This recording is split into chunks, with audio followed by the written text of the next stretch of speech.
Həqiqəti axtarmaqla tapmaq olmaz. Amma tapanlar da axtaranlardır. Bir də düşünürəm ki, insanın özü ilə üzləşməsi də bir həqiqətdir. Biz hamımız öz içimizi, öz daxili dünyamızı aynaya baxanda görə bilirik.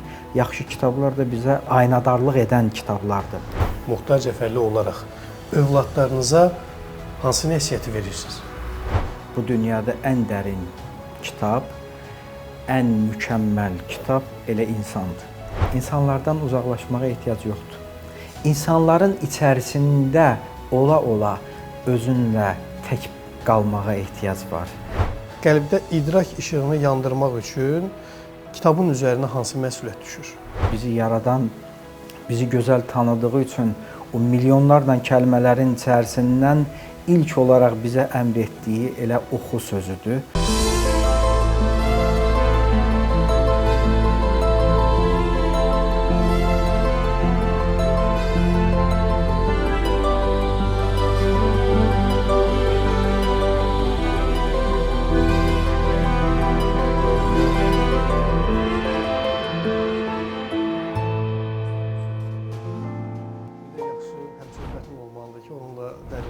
Söhbət edə biləsən. Amma ən yaxşı həmsöhbətlərdən biri də kitabdır. Məsələ bundadır ki, qəlbdə idrak işığını yandırmaq üçün kitabın üzərinə hansı məsuliyyət düşür? Əslində, belə deyək, qəlbdə idrak işığını yandırmaq üçün kitabla bərabər insanın üzərinə hansı məsuliyyət düşür? Məncə, oxunacaq bu dünyada ən dərin kitab, ən mükəmməl kitab elə insandır. İnsandan gözəl oxunacaq bir kitab yoxdur yer üzərində. Sadəcə insan içindəki qaranlıqları, belə deyək, işıqlandırmağa bacarmalıdır ki, o qaranlıqlar kənara çəkilsin və insan öz içində yazılanları oxuya bilsin. İnsanın içində sevgi yazılıb, insanın içində sədaqət yazılıb, insanın içində ədalət yazılıb, vəfa yazılıb, dürüstlük yazılıb. Bütün gözəlliklər zaten insanın içərisində yazılıb. Ona görə biz mütləq bu doğruluğu, bu gözəllikləri görmək üçün öz içimizi işıqlandırmağı bacarmalıyıq. İçimiz işıqlandırmağa bacararıqsa bu gözəllikləri görə bilərik. Bunun üçün təbii bizə kitaba üz tutmalıyıq. Amma hansı kitaba? Kitablar eyni cürdür. Kitablar, yaxşı kitab var, yaxşı olmayan. Kitabı əslində pis demək istəməzdim, amma bugün insanın beynin, zehnin bulandıran kitablar da var.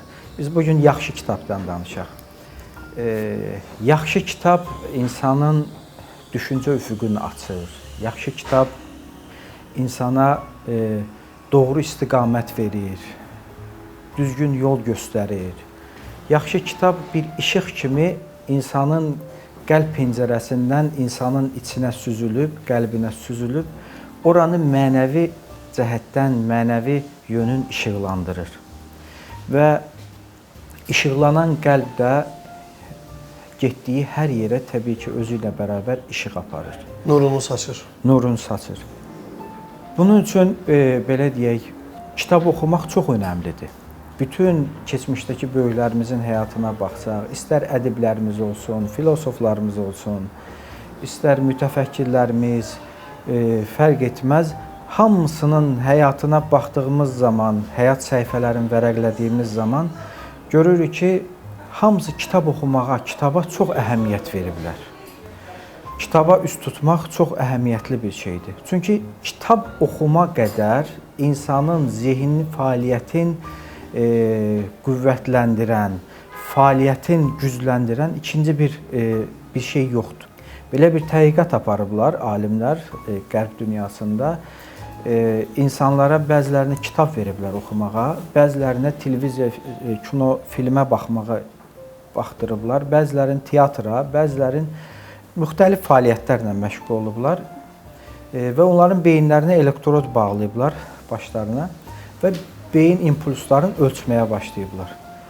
Və bütün ölçmələrin hamısında ən çox hərəkət edən impulslar kitab oxuyan insanın nə filmə baxanda, nə televizora baxanda, nə teatra baxanda, nə hər hansı bir fəaliyyətlə məşğul olanda insanların beyin fəaliyyəti kitab oxuduğu qədər, belə deyək də, impulslar hərəkət eləmir.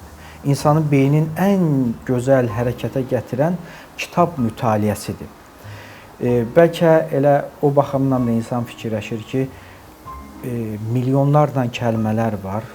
Bizi yaradan, bizi gözəl tanıdığı üçün o milyonlarla kəlmələrin içərisindən ilk olaraq bizə əmr etdiyi elə oxu sözüdür.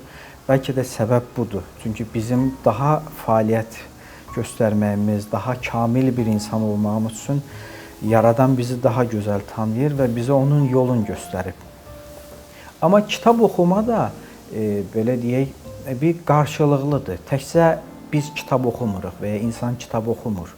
Kitablar da, yaxşı kitablar da insanı oxuyur.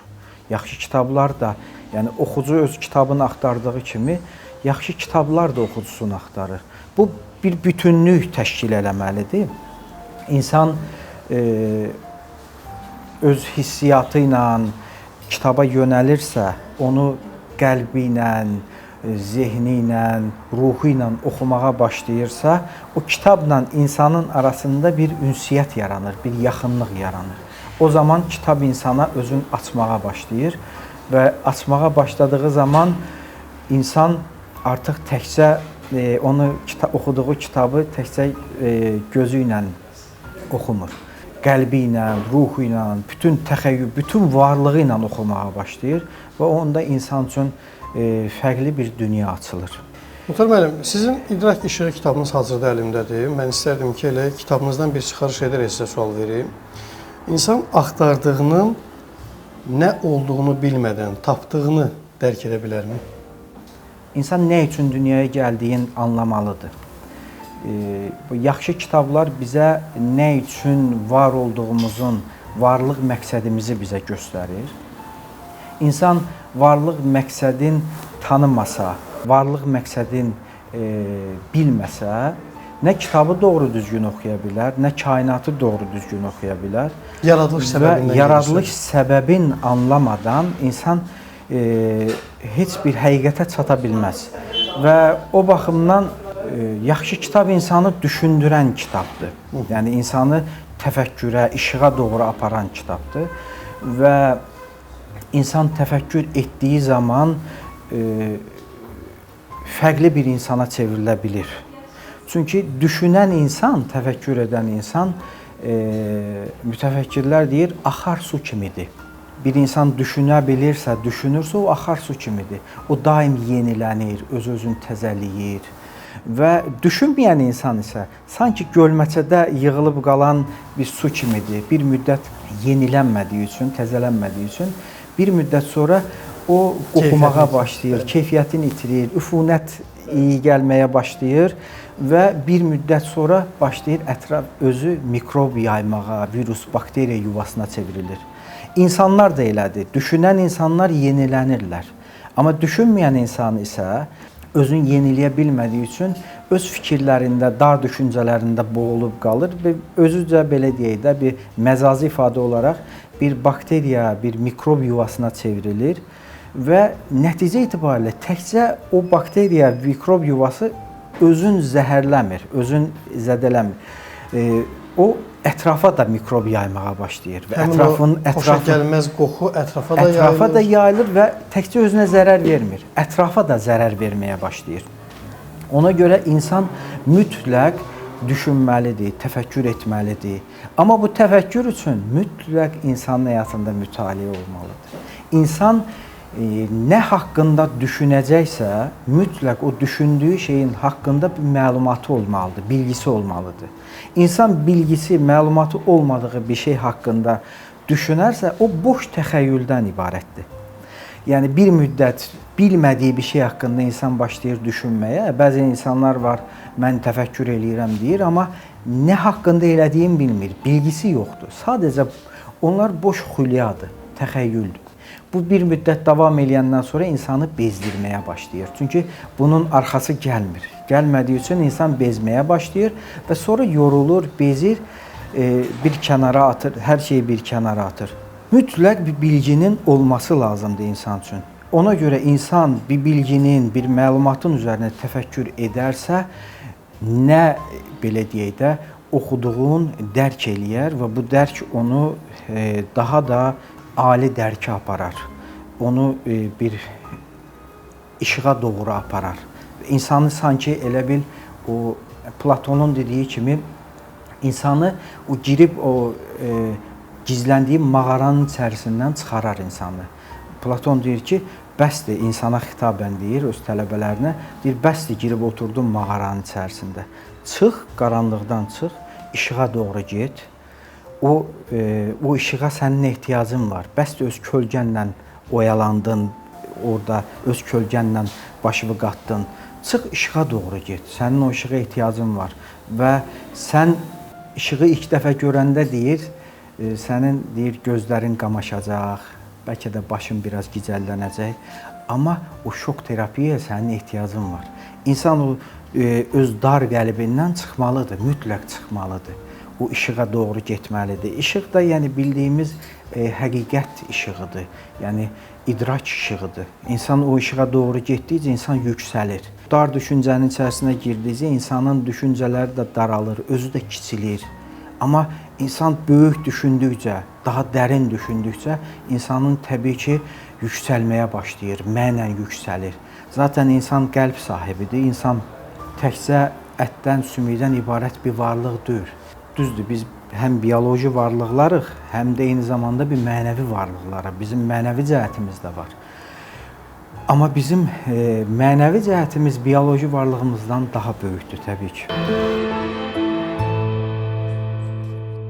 Həqiqət istiqamətinə toxundunuz. Belə bir fikir var ki, hər bir insanın öz həqiqəti var. Bəs inkar edə bilməyəcəyimiz həqiqət nədir?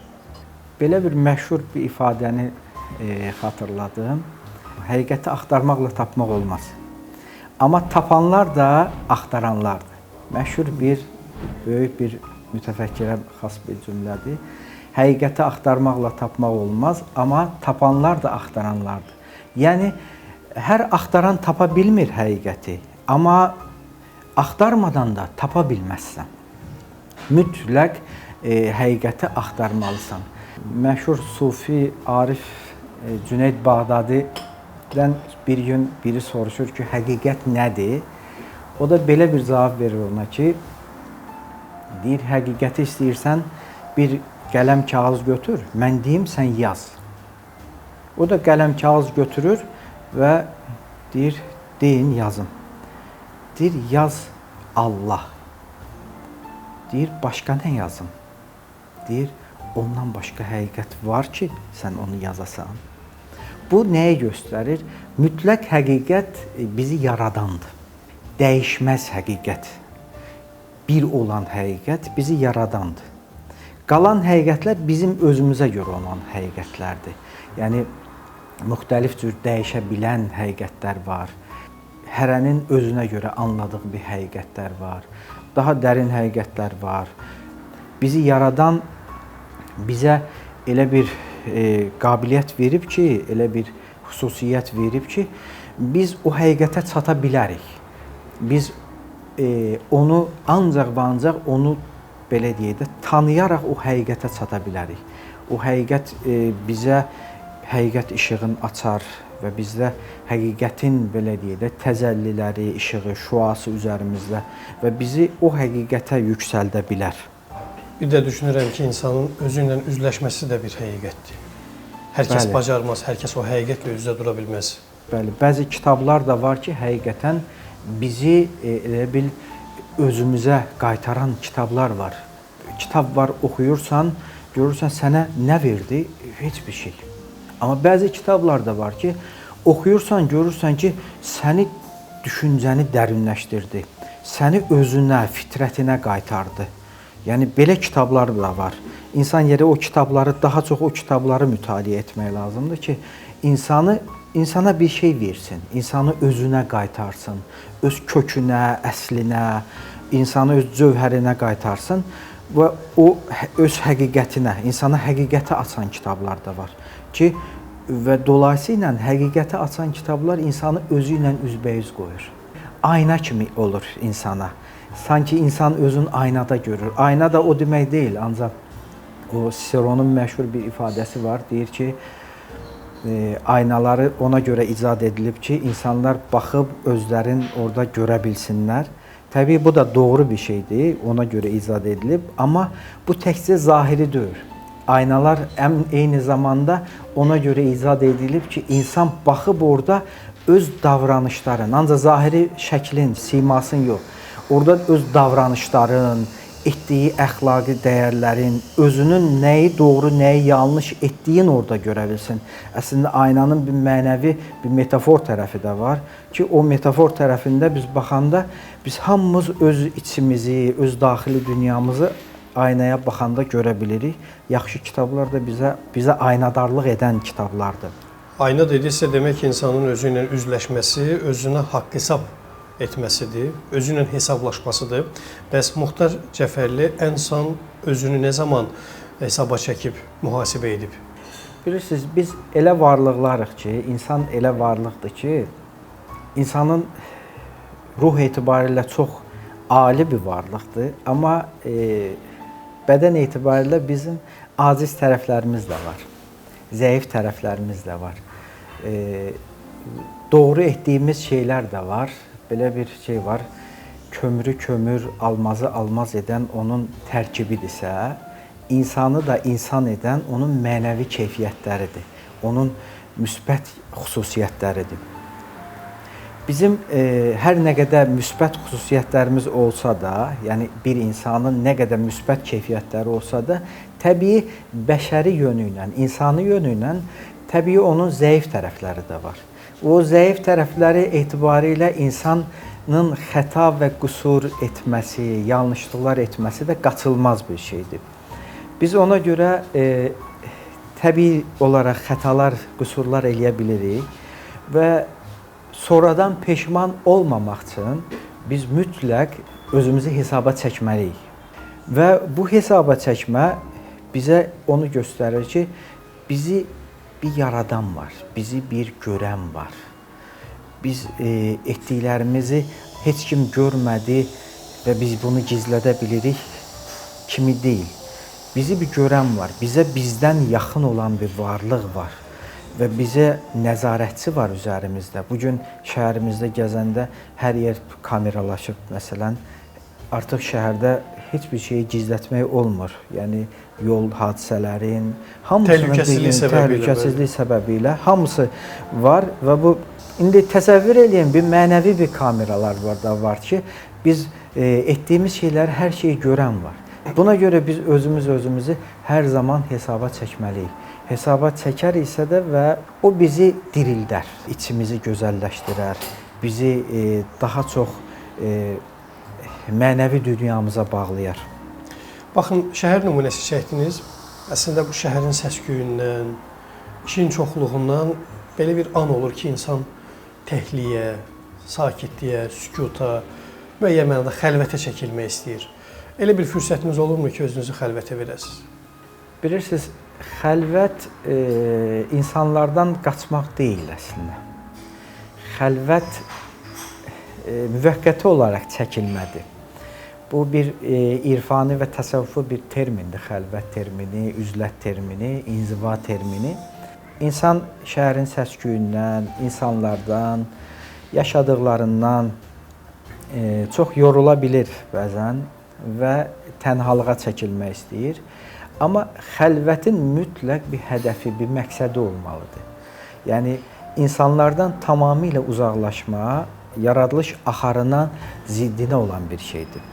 Amma insan bəzən çəkilmək istəyir, bəzən uzaqlaşmaq istəyir. Şəms Təbrizinin bir sözü var, qısa bir ifadədir, amma deyir, insanların arasında ol, amma tənha qalmağı bacar. Bugün elə bir dövrdür ki, insanlardan uzaqlaşmağa ehtiyac yoxdur. İnsanların içərisində ola-ola özünlə tək qalmağa ehtiyac var. Özünlə tənhalığa çəkilməyə ehtiyac var. Çünki əgər sənin düşüncən, zehnin bulanıqdırsa, yəni bir böhran yaşayırsansa, bütün insanlar bu gün istəyirlər ki, belə deyək, dəniz kənarına getsinlər, dağa çəkilsinlər, səhraya çəkilsinlər, təbiət qoynuna çəkilsinlər. Hamı istəyir harasa çəkilsin və sanki elə düşünürlər ki, bu getdikləri yerdə öz problemlərindən, öz böhranlarından qurtula biləcəklər. Qurtulmaq olmurmu? Amma insan öz içində bilməlidir ki, insan getdi, zehnində bu işi həll eləməlidir. İçində bu məsələni həll eləməlidir. Enerji burada olmalıdır. Bəli, sənin zehnində, düşüncəndə bir cəhənnəm yaşayırsansa, sən dağa da getsən, dənizə də getsən, nə bilim, təbiətin qoynuna da getsən, onları öz düşüncəndə aparacaqsan. Yəni içində bir cəhənnəm atəşi yanırsa, Avrelinin sözüdür, məşhur bir. Deyir, sənin öz içində cəhənnəm atəşi yanırsa, cənnətə getsən, oranı gedib külə çevirəcəksən. Niyə? Çünki sənin ən əsası öz içində bu məsələni, huzuru insan içində tapmalıdır. Yəni, muhtemelen deyirsiniz ki, bu qədər axının içində, bu qədər qaça-qaçın, bu qədər səs-küyün içərisində, bu qədər insanın içərisində yenə də sükunəti tapmaq olar. Sükunəti tapmaq olar və bunu insan öz içində tapmalıdır. İnsanlardan uzaqlaşma məsələnin həll yolu deyil. Yəni, bugün 15-ci və yaxud da ki, 12-ci əsr deyil ki, məsələn, çəkilib bir dağa, öz inzivaya, fərdi bir həyat. Bugün insanların içində olmaq önəmlidir. İnsanlara əgər sən doğru düzgün həqiqətləri bilirsənsə, insanlara o doğru düzgün həqiqətləri çatdırma vəzifəsi ilə yüklüsən, vəzifəlisən. O məsuliyyət şuuru var sənin üzərində. Yəni, Allah bizi elə bir varlıq olaraq yaradıb ki, biz tənha yaşaya bilmərik. Mütləq, dinlənmək üçün, belə deyək, özümüzü toparlamaq üçün bir müddətlik inzivaya, bir kənara çəkilə bilərik. Amma toparlanıb yenidən insanların içinə, insanlığın içinə qayıtmağımız lazımdır ki, ətrafımızdakı olan o bizim bildiyimiz o milli, mənəvi dəyərlərdən uzaq insanları o dəyərlərlə tanış edək, onlara o dəyərləri aşılaya bilək. Yoxsa öz düşüncələrimizdə problemlər yaşaya-yaşaya hara getsək o problemləri öz düşüncələrimizdə aparacaq, özümüzlə bərabər daşıyacaq. Bəzən də siz demiş, insan sosial varlıqdırsa, çox da uzağa, sükuta və ya da ki, xəlvətə çəkilə bilmir. Bəzən də bir coffee shopun bir küncündə dadlı bir kofe içərək də siz demiş o rahatlığını, fərahlığını tapa bilir. Elə literada bunun üçün çox gözəl fürsət tanıyır izləyicilərinə, qonaqlarına həmçinin. Kofenin dadına baxa bilərsiniz.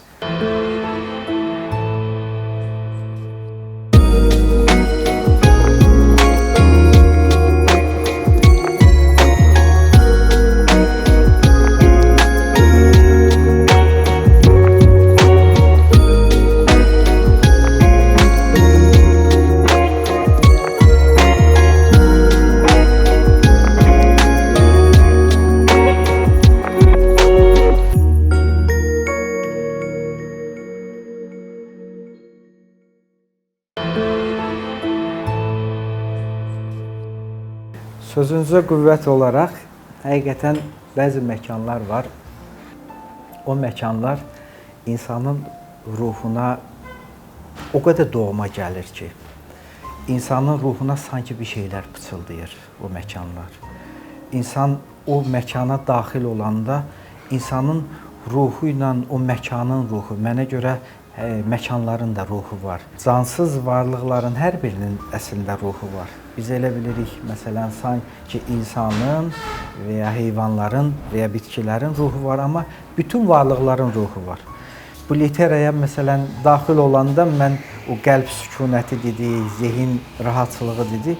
Literaya qapısından içəri daxil olanda sanki elə bir insanın içinə, ruhuna bir şeylər pıçıldayır, insana fərqli bir ab-havanın içərisinə salır. Amma əməkdaşlardan soruşdum, tez-tez gəlmirsiniz.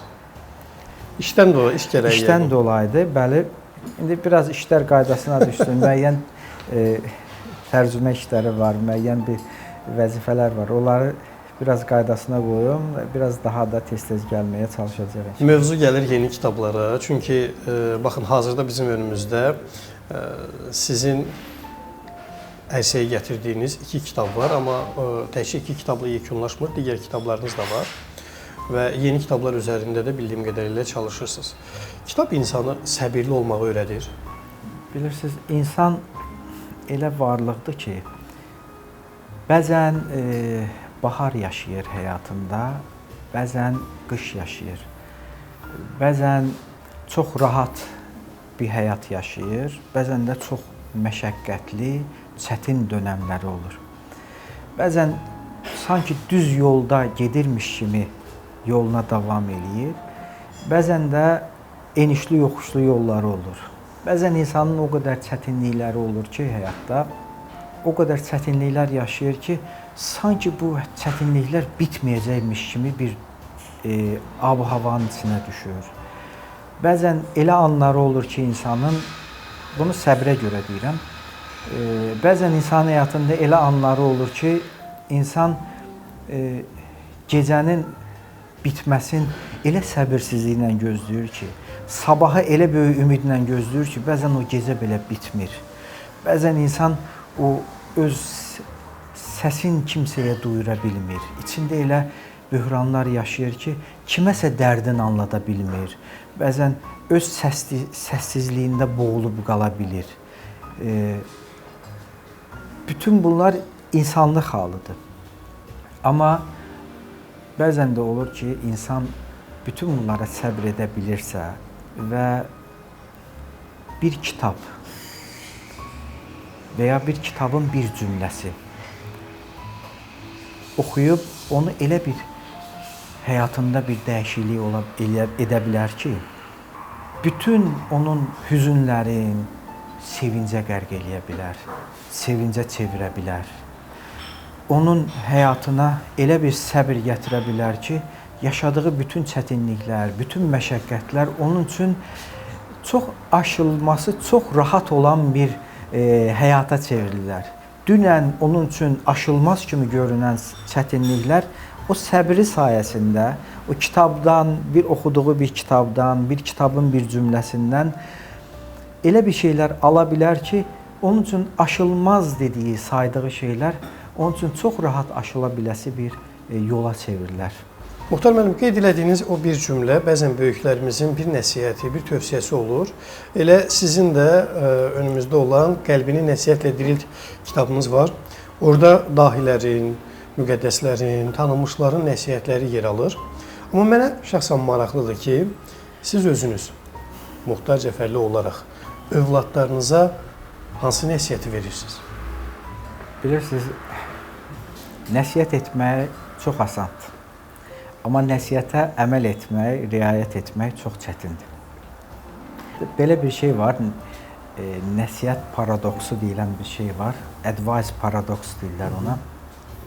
Əksərən nəsihət edən insanlar özləri bəzən kiməsə, məsələn, mən sizə sakit ol deyəndə özüm onu əsəbi halda sizə deyə bilirəm. Ona görə nəsihəti yaşamaq, nəsihətə qulaq asmaq çox çətindir. Mən özümü nəsihət verəcək bir insan kimi görmürəm, heç vaxt da görməmişəm. Amma elə bir missiyanı üzərimə bu kitabda götürmüşdüm ki, fikirləşirdim. Nəsihət alacaq insanlar var, bir də nəsihət verə biləcək insanlar var. Mənim edə biləcəyim şey nəsihət alacaq insanlarla nəsihət verə biləcək insanları birləşdirmək olsun. Körpü rolunu oynamaq. Körpü rolunu oynamaq. Yoxsa o böyük mütəfəkkirlərdən, Azərbaycanlı mütəfəkkirlərdən Əbdülqadir Geylaninin bir ifadəsi var, kitabda da var o. Deyir, ey oğul, öncə özünə nəsihət et, özünü islah et, özünü düzəltməyə çalış, sonra başqalarına öğüd verməyə çalış. Özü üzə bilməyən bir insanın, dənizdə boğulan bir insana nə faydası dəyə bilər ki? Onu necə xilas edə bilər ki? Özü kör olan bir insan başqa birinə necə yol göstərə bilər ki? Əslində, ona görə mən özümü heç vaxt o yerdə görməmişəm insanlara nəsihət verim. Amma mən özüm də o böyüklərin, o mənəviyyat sultanlarının, mənəviyyat böyüklərinin çağırışına, o ədiblərimizin belə deyək, şairlərimizin söz incilərinə həmişə həssas yanaşmışam.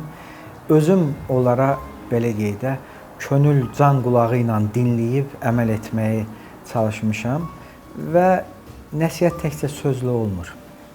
Nəsihət insanın davranışında olmalıdır, insanın əməllərində olmalıdır. Mən özüm əməl etməyə çalışıram ki, övladlarım da baxıb, məndən nəsə görüb, sözlə yox, əməllə bir şeylər götürsünlər. Nəsihət insana böyük şeylər qazandırır. Nəsihət alan insanlar gözəl insan olurlar, sevgi insanı olurlar. Gülü belə tikanı ilə qəbul etməyi bacaran insanlara çevrilirlər. Gül yetişdirməyi bacarırlar. Qabağına çıxan nə qədər çətinliklər olursa olsun, istəyir Fərhad kimi qabağına böyük dağlar çıxsın, dəlib keçə bilirlər. Nə bilim, dənizlər aşılmaz, keçilməz dənizlər çıxsın, aşıb keçə bilirlər. Kimin ki, nəsihət qulağı açıqdırsa, nə qədər çətinliklər, o Dahi Füzulimizin dediyi kimi, bir gülə görə 1000 tikana su verirlər, 1000 xarə deyir, su verirlər.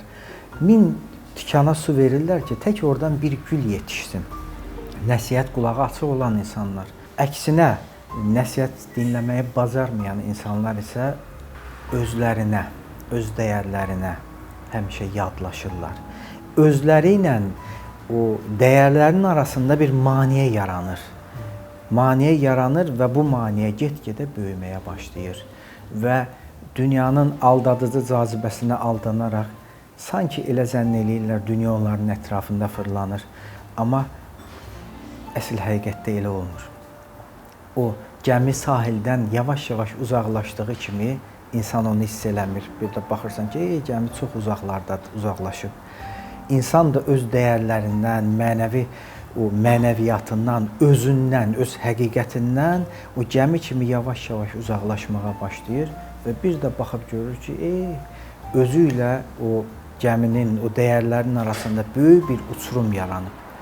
Və insan baxır bir də görür ki, həqiqətən arxaya baxanda görür ki, ya uçurumun kənarındadır, əgər nəsihət qulağı açıq deyilsə, ya da uçurumdan artıq yuvarlanmağa başlayıb. Amma insan isə uçurumdan yuvarlanacaq bir varlıq deyil. İnsan Yaradanın sirridir. İnsan, Yaradan buyurur ki, mən insanın sirriyəm, insan da mənim sirrimdir. Biz sir məcmuəsiyik. Allah bizi gözəl, Yaradan bizi gözəl vəsiflərlə bəzəmiş bir sir məcmuəsiyik biz. Üstün xüsusiyyətlərlə, üstün idrakla bizi var etmiş sir məcmuəsiyik, dəyərli varlıqlarıq. İnsan, Mövlana Cəlaləddin Ruminin sözü ilə bitirim, deyir, insan çox dəyərli varlıqdır. Amma çox təəssüf ki, deyir, özündəki o dəyəri görə bilmədiyi üçün atlasdan, deyir, parçadır insan, məcazi bir bənzətmə. Deyir, amma öz dəyərini görə bilmədiyi üçün özünü çox ucuza satır. Dəyərli bir atlasdır, dəyərin bilmədiyi üçün gedib bir əbaya yamaq olur. Amma halbuki deyir, insanın dəyərin deyir, mən anlatsam, mən söyləsəm, mənim də deyir, buna dilimin də gücü çatmaz, mənim dilim də bəlkə yanar, yəni od tutub yanar. Yəni insan o qədər dəyərli varlıqdır. İnsan öz dəyərini mütləq bilməlidir. Bizi dəyərli edən isə bizim davranışlarımız, rəftarımız və əlbəttə ki, seçdiyimiz kitablardır. Bəli. Məncə insan kitab oxumalıdır. Kitab oxuyan insan mütləq dəyərli